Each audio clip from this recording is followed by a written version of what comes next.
नमस्कार मित्रों, आइए आज चिंतन में ईश्वर को भूले नहीं।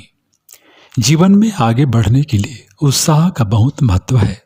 उत्साह से बढ़कर कोई बल नहीं और एक उत्साही व्यक्ति के लिए कुछ भी असंभव नहीं। इसके विपरीत निराशा एक अभिशाप है, एक महाव्याधि है जो व्यक्ति की संपूर्ण मानसिक एवं आध्यात्मिक शक्तियों को कुंद कर देती है। निराशा एक तरह से पाप है जिसके चुंगल में फंसा व्यक्ति अपने सारे प्रयास छोड़ देता है। अपने चरम पर निराशा आत्महत्या जैसे आत्मघाती कदम तक उठाने से नहीं चूकती। इस रूप में निराशा एक अपराध है। इतिहास साक्षी है कि जीवन की दिशा मोड़ने वाले, युग को नई राह दिखाने वाले व्यक्तियों के जीवन में निराशा के तमाम अवसर आए। प्रतिकूलताओं के भीषण थपेड़ों के बीच से उनको गुजरना पड़ा, लेकिन उन्होंने निराशा को हावी नहीं होने दिया और आशा तथा उत्साह का दामन थामते हुए आगे बढ़ते रहे और अंततः अपने निर्धारित लक्ष्य को सिद्ध कर पाए। जीवन में निराशा हताशा के कई कारण हो सकते हैं। उन पर विचार करते हुए उनके पार होने के मार्ग का संधान किया जा सकता है। जीवन से बढ़ी चढ़ी आशा अपेक्षाएं पालना, अपनी क्षमता को आके बिना अति महत्वाकांक्षी लक्ष्य को ठान लेना और फिर न पूरा होने पर निराशा के अंधेरे में खो जाना, यह हताशा का एक प्रमुख कारण रहता है। इसके साथ दूसरों से तुलना कटाक्ष में उलझना, अनावश्यक प्रतिद्वंद्विता में पड़ना भी निराश होने का प्रमुख कारण है। इनका परिणाम जीवन में असफलता के साथ निराशा, हताशा एवं नकारात्मक भावदशा को जन्म देता है और आगे बढ़ने का उत्साह एवं आत्मविश्वास समाप्त हो जाता है। इनकी जगह यदि अपनी मौलिकता पर, वास्तविकता पर ध्यान दिया गया होता तो बेहतर होता। संतोष व उत्साह के साथ हम मंजिल तय कर रहे होते। यथार्थ को स्वीकार नहीं करना इसी से जुड़ा तथ्य है जो व्यक्ति को निराशा के गर्त में धकेलता है।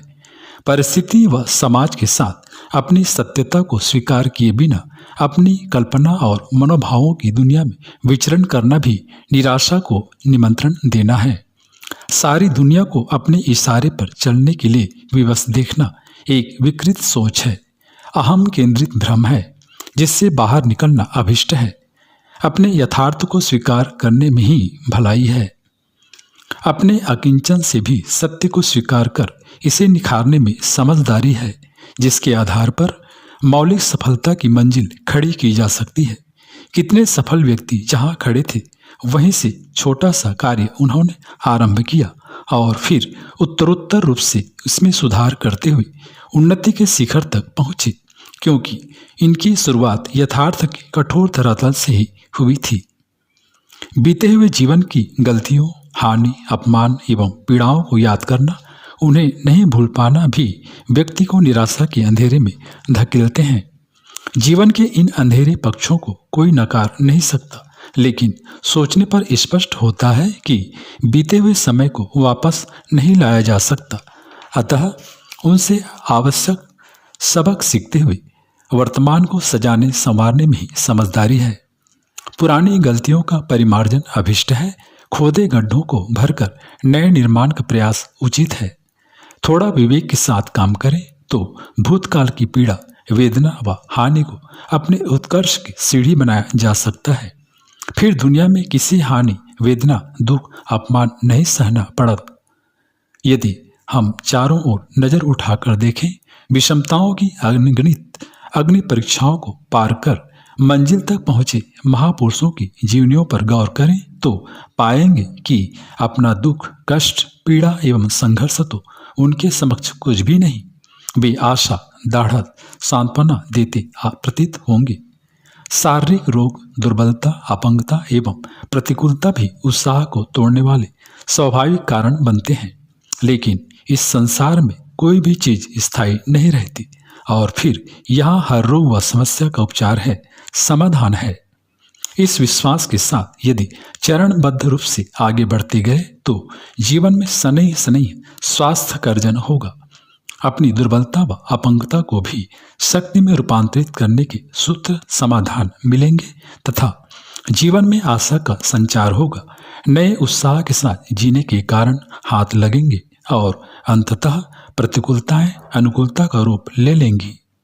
बिगड़ी जीवन शैली भी निराशा का एक बड़ा कारण पाई गई है, क्योंकि इसके साथ एक तो स्वास्थ्य संबंधी तमाम विसंगतियां पैदा होती हैं और दूसरा इनसे उपजा तनाव जीवन को बद से बदतर स्थिति की ओर धकेलता है। अपने खान पान व जीवनचर्या में अभिष्ट सुधार कर अपने स्वास्थ्य पर कार्य करते हुए जीवन की लय को वापस लाया जा सकता है। इसके साथ संतुलित एवं यथासंभव प्राकृतिक जीवन जीते हुए इसमें नए आयाम जोड़े जा सकते हैं। निराशा का एक कारण ईश्वरीय अस्तित्व एवं उसके न्याय व्यवस्था पर आस्था का अभाव भी रहता है, जिसके कारण मात्र अहंकार के बल पर जीवन की नैया को खेने का भाव रहता है। लेकिन जबकि मानवीय पुरुषार्थ एवं शक्ति की एक सीमा रहती है, ईश्वरीय अवलंबन लेने पर जीवन का भार बहुत कुछ हल्का हो जाता है। जबकि ईश्वर को भुलाकर अपने बारे में बहुत अधिक सोचते रहना निराशा का कारण बनता है। फिर जीवन में बहुत कुछ समय काल एवं परिस्थिति पर टिका होता है। अतः सुखी सफल एवं उत्साहयुक्त जीवन का राज स्वयं को भूलकर अपने कर्तव्य कर्मों में निमग्न रहना है। छोटी छोटी सफलताओं को अर्जित करते हुए बड़ी उपलब्धियों के हकदार बनना श्रेष्ठ है। समय के साथ सफलताएं, विभूतियां एवं सिद्धियां सब जुड़ती जाती हैं। जो सोचा था उसे क्रियान्वित करने की क्षमता आती है और ऐसे संयोग घटित होते हैं जिनमें लगता है कि निर्धारित मंजिल की ओर ईश्वरीय विधान आगे बढ़ा आ रहा है। मित्रों, हाँ, यह अवश्य है कि इस मंजिल तक पहुंचने से पहले व्यक्ति को विषमता के कठिन दौर से भी गुजरना पड़ता है। लेकिन आशा का दामन थामे व्यक्ति निराशा हताशा के अंधकार को चीरते हुए अपनी निर्धारित मंजिल तक पहुंचता है।